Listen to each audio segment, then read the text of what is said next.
Si eso es así, ninguna materia tiene tanta importancia para el derecho constitucional como la tiene el derecho penal. Si ello es así, igualmente debemos concluir que no hay posibilidad alguna de hablar de derecho penal en Colombia, sino de derecho penal constitucional. Ahora, esto no quiere decir que nos enclaustremos en nuestra propia cultura jurídica. No es posible hacerlo. Y no es posible hacerlo por varias razones. Primero, porque nuestra propia cultura jurídica no lo existe. Antes de llegar aquí los españoles, estaban los indígenas, y por estas tierras caminaban y se explayaban hasta nuestra tierra los indios motilones. Pero a través también de la historia se ha demostrado que nosotros no hemos tenido una cultura original desde el punto de vista jurídico, sino que hemos bebido de la tradición jurídica continental europea.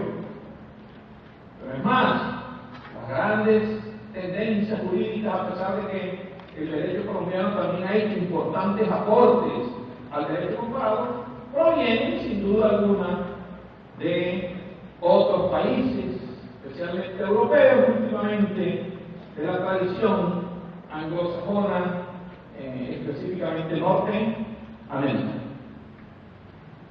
No hago un llamado al que nos metamos en un huevo de avestruz y lo tapemos para representar lo que es el avestruz desde el chiquito, que cuando no haya que hacer mete la cabeza en el huevo.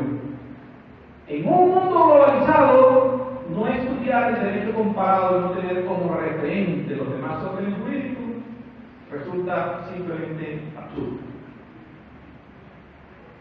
En un mundo globalizado es necesario tener en cuenta el derecho comparado, y hoy resultaría imposible no hacerlo con respecto al ya tradicional seguido por nosotros civil law, es decir, el derecho continental europeo, sino también el llamado common law o derecho de corte anglosajón, porque incluso los países europeos están hoy penetrados de todas estas figuras que hoy conocemos en el derecho colombiano, en mayor o en menor medida, pero las reformas en el mundo de carácter procesal dan cuenta hoy, incluso tocando países como Japón y otros de tradición oriental, de ese encuentro que comienza académicamente antes de la Segunda Guerra Mundial, se potencia en la Segunda Guerra Mundial con el exilio de los profesores europeos, especialmente los profesores de origen judío en Alemania, que fueron expulsados y perseguidos en las universidades en la época de Hitler, y definitivamente penetrados con algo de fuerza, pero quizás con mayor impacto de la razón, por el Tribunal de Nuremberg, que permitió entonces la consolidación de ese encuentro entre el derecho continental europeo y el derecho anglosajón. No podemos olvidar eso. Nosotros ni tenemos un sustento teórico chicha, ni motilón, ni arhuaco, ni guayú, nada de eso. No lo tenemos. Es más, nunca lo hemos estudiado. Estamos en mora de hacerlo. La cultura del encuentro con nuestra etnia no es para que nuestras etnias nos asimilen a nosotros. No, para que nuestras etnias nos entiendan a nosotros, pero también para que nosotros entendamos las etnias, porque el artículo 7º de la Constitución es absolutamente claro que hace parte de la nacionalidad colombiana la cosmovisión que profesan nuestras diferentes etnias. Pero es más, nuestra Constitución, y vuelvo repito, saco pecho donde hablo, es la Constitución más, me parece a mí, avanzada del mundo de Occidente. Otra cosa es que la queramos interpretar de manera torcida, o como decimos nosotros coloquialmente en provincia, que queramos torcer el pescuezo para poderla decir cosas que no dicen, como en ninguna otra parte del mundo se reconoce la dignidad de todas las culturas. Ya no es solo la dignidad del ser humano, sino la dignidad de todas las culturas, como lo hace el artículo 70, cuando cuando trata de los derechos colectivos, que por supuesto también da un gran empuje al derecho penal, porque el derecho penal tradicional, fundado exclusivamente en los delitos de acción que atentan contra los bienes jurídicos individuales, se ha abierto para darle camino también a los delitos de omisión, fundados en el principio de solidaridad y que tienen como objeto de protección a los derechos colectivos y como imagen prototípica de lo penal a los delitos de omisión. Pero allí hay que hacer una advertencia. Es cierto, en el Estado liberal de derecho, el Estado que se inaugura con la Revolución Francesa de 1789, al menos en el mundo continental europeo, se dice, basta leer la Declaración de los Derechos del Hombre y del Ciudadano para así comprenderlo, que el derecho penal debe ser mínimo. Claro, pero la Revolución Francesa se estaba refiriendo al derecho penal de los delitos de acción y por fuera quedaban los delitos de omisión. Aquí nuestro compañero, el doctor Lavador, puede constatar a usted de ello la evolución de la teoría de los delitos de omisión que ha llegado a estrados bastante significativos y a un nivel de desarrollo técnico admirable, se hizo al margen del principio de legalidad.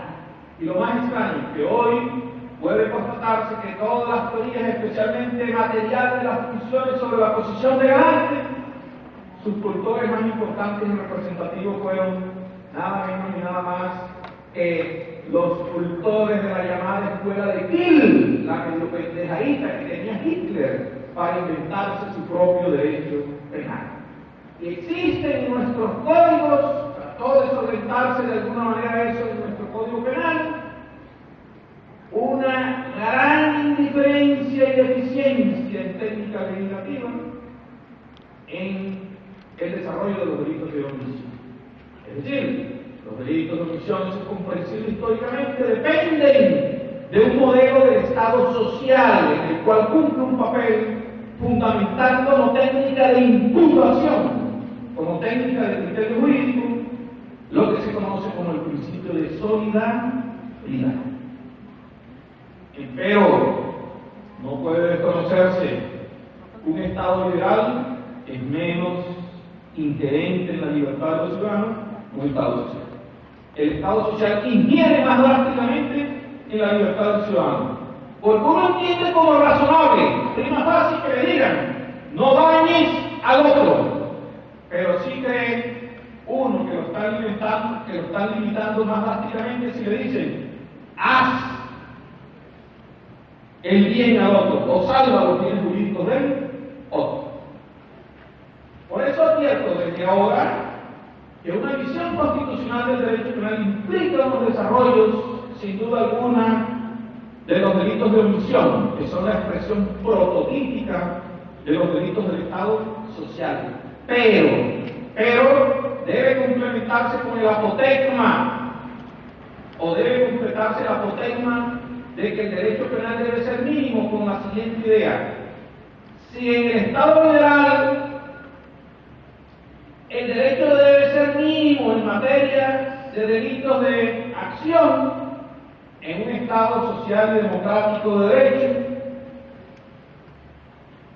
el derecho penal debe ser doblemente mínimo en materia de los delitos de omisión.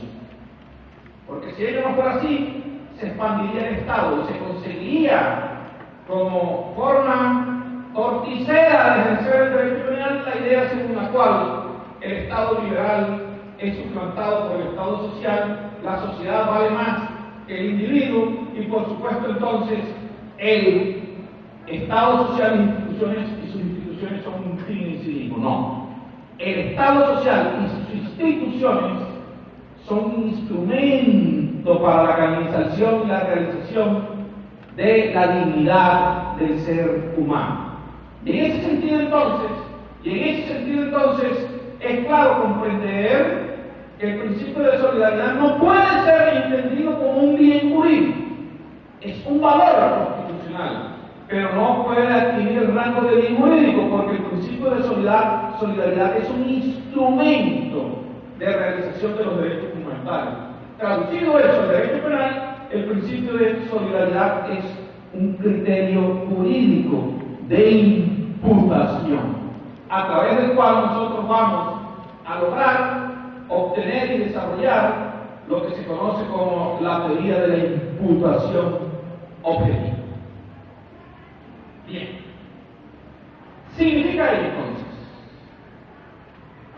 que nada en un ordenamiento jurídico se encuentra tan cercano e infiere tan drásticamente los derechos fundamentales y toca con el núcleo esencial de la dignidad del ser humano, por supuesto porque afecta el libre desarrollo de la personalidad, como el derecho. Basta constatarlo, casi que ni hay que discutirlo para ello. Los grandes temas hoy en el tapete de la discusión constitucional entre dos fuerzas, unas conservadoras y otras liberales en Colombia, representados por claros funcionarios públicos y por claras instituciones, se debate entre, por ejemplo, el aborto. ¿El tema del aborto toca o no toca el derecho penal? El tema, por ejemplo, de la manipulación genética. ¿Toca o no toca el derecho penal? El tema de la dosis mínima de estupefacientes. ¿Toca o no toca el derecho penal? El tema de la homosexualidad y la libertad sexual. ¿Toca o no toca el derecho penal? El tema de la eutanasia. ¿Toca o no toca el derecho penal? Es decir, los más vivientes temas de actualidad, desde el punto de vista constitucional, no le son ajenos al derecho penal. De manera que cuando nosotros hablamos de derecho constitucional en Colombia no podemos menos que hablar de derecho penal constitucional. Ahora, me dirán ustedes, ¿y entonces nos olvidamos de las teorías? ¿Nos olvidamos de la dogmática? No nos olvidamos de la dogmática. La dogmática es un método jurídico de interpretación integral, que da cuenta tanto de los métodos insulares, y me refiero al método gramatical literal, al método exegético formal y al método de averiguación del pensamiento del legislador histórico, con su tránsito del pensamiento del legislador actual, acomodando la interpretación de la situación real, actualizada, hacia los métodos contextuales de interpretación, que son el método sistemático, el método teleológico y el método sociológico. Esa es la dogmática. La dogmática hoy es una fusión también de esos varios pasos que el método jurídico ha sufrido a través de la visión que se ha tenido de el derecho en los diferentes modelos de Estado. Agrupa pues la moderna dogmática, que no puede ser sino la llamada jurisprudencia de valores, a la primera jurisprudencia llamada jurisprudencia de conceptos, a la segunda jurisprudencia llamada jurisprudencia de intereses, una y otra mejorada por la